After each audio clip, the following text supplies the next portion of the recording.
It is now my pleasure to introduce Grace Guillaume, who is a senior student right here at Jarvis Collegiate Institute. She was first introduced to the White Ribbon Campaign and the Draw the Line campaigns in her school in grade 9 through, and I quote her, an amazing presentation that hugely impacted my life. These are her words. This experience played a large role in empowering her to join the Teens Ending Abusive Relationships program at Youth Services Toronto. And a few years later, Grace and the tier youth leaders are collaborating with us at White Ribbon, particularly with regards to their weekly Twitter chats called Tier Talks that take place Thursday nights. If you're interested to join in, it's really interesting. And Grace also was a speaker for us for our youth leaders video this past summer, and she shared her insights about the Draw the Line campaign and the need to keep talking about sexual violence prevention in schools. So this campaign is really important to me because the Draw the Line campaign recognizes not only that the majority of those affected by sexual violence are women, but also that the majority of perpetrators are men. And this is something that is often not confronted by the media and by popular culture. Sexual violence has been cornered as an issue that women deal with, and therefore an issue that women have to solve. This approach is toxic to our society. Draw the Line reminds us that sexual violence is everyone's issue. It is a community problem, and therefore it takes a community to put a stop to it. Everyone plays a role, the perpetrator and the bystander. I've seen the effects of sexual violence firsthand for those that are very close to it.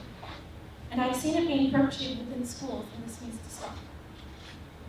As I previously mentioned, sexual violence is a community problem, and therefore it takes the entire community to solve it and put a stop to it. What better place to have a positive influence than in our school systems? Schools are where a young person spends most of their life and has a large influence on how a child grows. I remember especially in middle school, even though students would experience sexual violence, no educators would talk about it. During our lesson in sexual education, consent was not a part of the conversation. This lack of education and conversation on sexual consent and respect brings students to look to other sources for influence, such as movies, the latest song, porn, or other media outlets. And many of these outlets project misogyny, unhealthy power dynamics, and unhealthy masculinity, which in turn contributes to the prevalence of sexual violence. It is at a young age that students learn things such as hypermasculinity, gender stereotypes, and they learn to create lines between genders that are detrimental to them later on. It's things like these that contribute to a culture where women aren't as valued and respected.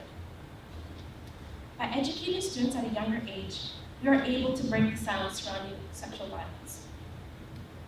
This culture of silence needs to be broken, because that is truly the only way to work towards preventing it. Not speaking up about this violence is what allows it to proceed, and is what has led to victims feeling silenced and not reporting, and perpetrators believing that no one will know or care. If we as a community care about this issue, we need to talk about it.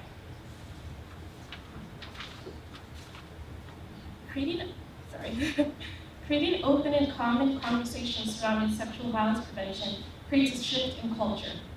It creates a safer space for survivors, and it allows everyone to understand the role they play in preventing words, jokes, behaviors, and actions that lead to sexual violence and to a culture that condones it. As a student, my role is to be active when I see things that are leading or could potentially lead to sexual violence.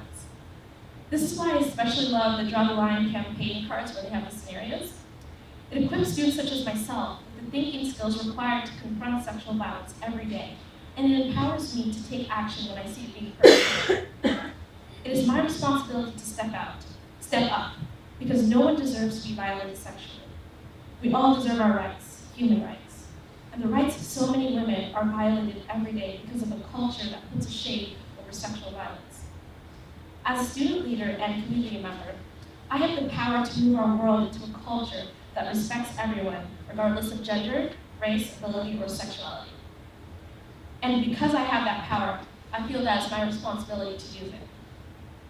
There are actually a few Draw the Line campaign cards, in the guidance office at my school, and when I'm there, I often take them and have conversations with my friends, teachers, or whoever is around about the statement or question that is on the card and its connotations.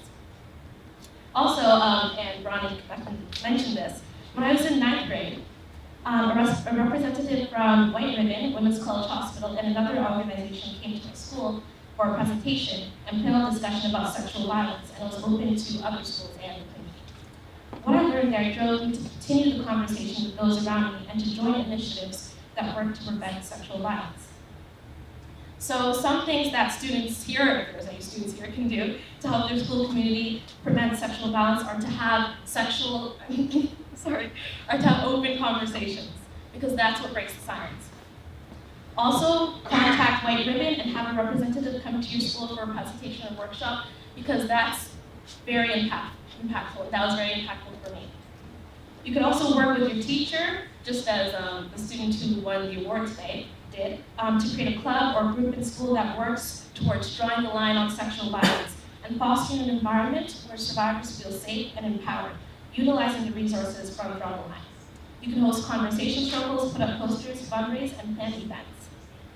You'll be truly surprised at the impact you can have on a single person and your entire school community at large when you take the initiative to step up and tackle the difficult issues.